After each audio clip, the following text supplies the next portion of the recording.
Assalamualaikum warahmatullahi wabarakatuh. Saya Salsabila Sanuatipa dari semester 3A akan mereview pertemuan ketiga mata kuliah Hukum Pidana Lanjutan pada tanggal 28 September 2021 dengan dosen pengampu Ibu Profesor Dr. Hajah Hendi Nur Aini SHMH dan asisten dosen Bapak Dr. Emrendi Aridayandi SHMH. Dengan materi pada pertemuan ketiga yaitu tentang penggolongan penyertaan. Penggolongan penyertaan menurut KUHP yang pertama ada golongan pelaku bentuk 1-4 yaitu bukan pelaku tindak pidana tetapi pertanggungjawaban pidananya disamakan dengan pelaku. Yang kedua, golongan pembantu bentuk 5 yaitu diatur dalam pasal 56 dan pasal 57 KUHP. Menurut doktrin yang pertama zelfstandig vormen van deelneming, bentuk penyertaan yang berdiri sendiri, artinya pelaku bertanggung jawab sendiri-sendiri atas perbuatannya, yaitu bentuk 1 sampai dengan bentuk 3.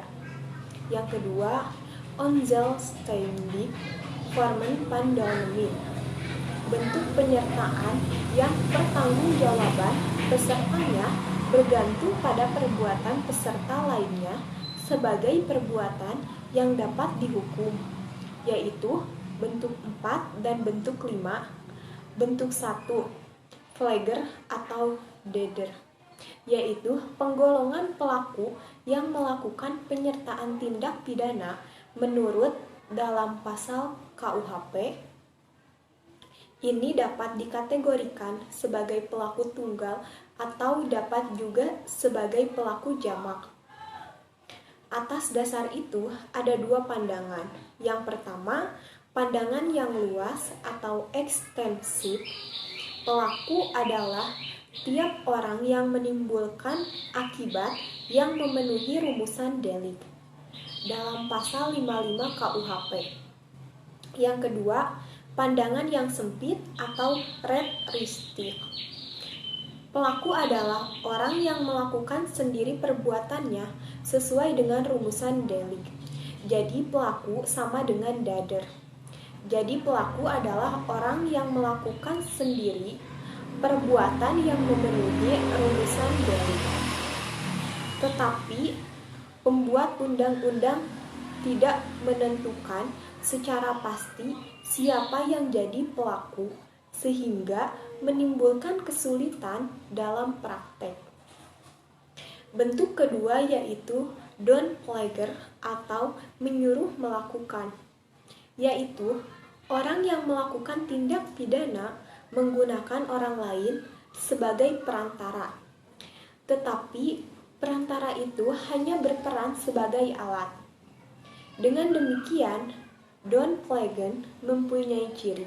Yang pertama, ada dua pihak, yaitu pelaku langsung atau manus ministra atau autor materialis dan pelaku tidak langsung atau manus domina atau autor intellectualis. Yang kedua, dalam downplegger terdapat unsur-unsur. Yang pertama, alat yang dipakai adalah manusia. Yang kedua, alat yang dipakai harus berbuat aktif. Yang ketiga, alat yang dipakai tidak dapat dipertanggungjawabkan atau dimintai pertanggungjawaban.